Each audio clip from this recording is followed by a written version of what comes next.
Hi, in this video today I'm going to show you how you can fix your PlayStation 2 Slim. It should be a nice easy one. This one has no power at all. I haven't taken it apart, I haven't tested it, but it's such a common problem.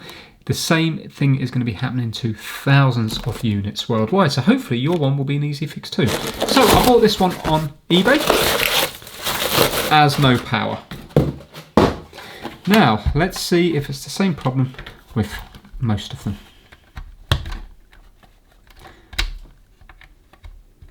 Yes, I think it is. So if you have a look closely, from all the plug-in and unplug-in, or if it's dropped, you can now see, can you see it's really loose? So I think when we take the bottom off this, we will then see that the solder joints have broken where this jack goes into. But it's a really easy one to solder up again, and you don't have to do much dismantling at all. And it looks like it hasn't been taken apart before. So let's undo the screws here, here, here, here, here, and here. So I'm going to get some little tweezers and I'm just going to pry out these bits here. You can see it's missing one of the feet here. There we go. So we don't have to worry about taking out these 2 feet here, just the feet at the back, not the feet at the front. So you can see the screws now. And we just need a little crosshead screwdriver, a little Phillips.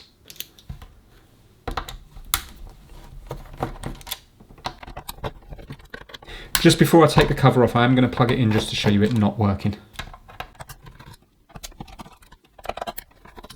So if I plug this in, you can see that we have no light at all. Yeah, so that's not going to work. For the sticker at the back, I'm just going to cut straight through it. Okay, now let's take the cover off.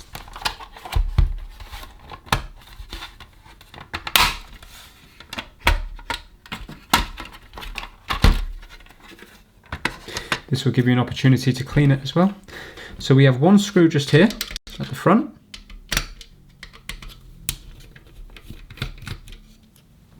Now it's going to tilt forward from here. Be very careful of this ribbon cable. If you're unsure, you can just take the ribbon cable out. I'm just going to loosen it here from the plastic, and I'm just going to lift it up at the back, and you will now see that the board is out. This is the part here that we want to look at. So this is where the jack comes in. Again, be real careful with this ribbon cable here. Let's zoom in on here and see what's happening. So there we go. Can you see what I see? It's all cracked around this solder joint here, and it is completely loose. So the middle one is where the power comes in. This is where the voltage comes into the board, and it can't work its way over to here because it's broken.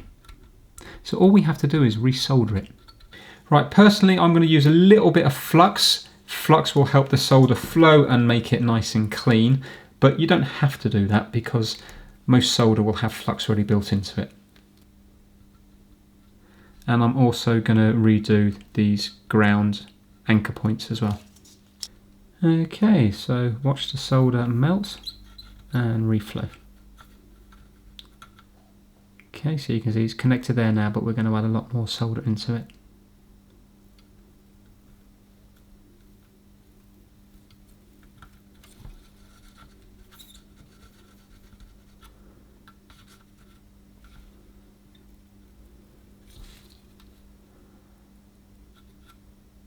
There we go. Just going to add some more.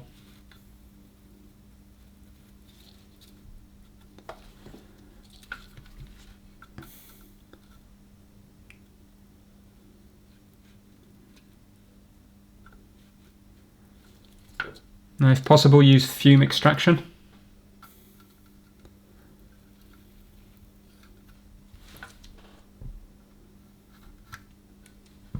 Okay, so there we have it now. That's all soldered up. I'm just going to clean it with some IPA because I used flux. If you didn't use IPA, then you don't need to clean it. IPA is isopropyl alcohol.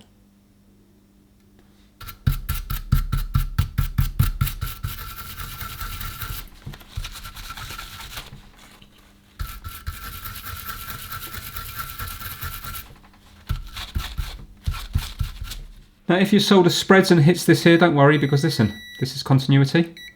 They're both ground anyway, these two ones here. Just make sure you don't connect this one to this one, or this one to this one. Yeah, this has to be independent. Right, so now that's going to be going right the way through here. So let's put it back together, and then I can show you the little green light, and then I'll show you it working. But you can see how easy that is to fix. I'm just going to give it a quick clean on the other side.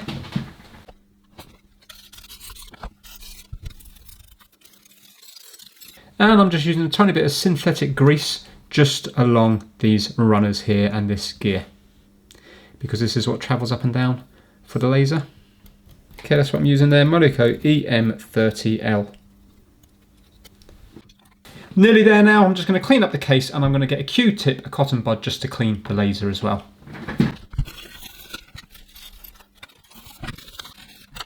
So again, I'm just using some isopropyl alcohol. I've got a clean Q-tip here, and I'm just dabbing it on the lens like that. Be real gentle if you do decide to do this. You don't have to do this, it's just that if your system's very dusty, it could be possible that the lens has got dust on it. There we go. So going back together, we need to put the front ports in first, just angle them like this, and then it will drop down into place. And we just need to make sure that this is placed in between the bits here. You will feel when it goes in, because it feels like it's home. Drop the small little screw in between the controller ports. Pop the top back on. And drop the screws on the bottom. When you're screwing into plastic, if you go the wrong way, so to the left first until it clicks there, and then screw in, you will find it will go in the same thread that it came out of. So if you watch this one here, the wrong way, there.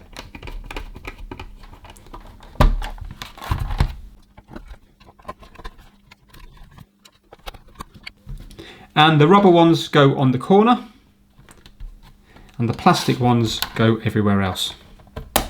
Doesn't matter which way round they go, they're square. Right, okay, now let's plug it in and see if we have the light. There we go, red light. Right, let's plug it into the TV and see if it's working. Okay, let's turn it on. We've got a green light. There we go, you can see it coming up there. Right, let's just pop a game in to see if that's working. This is Outrun.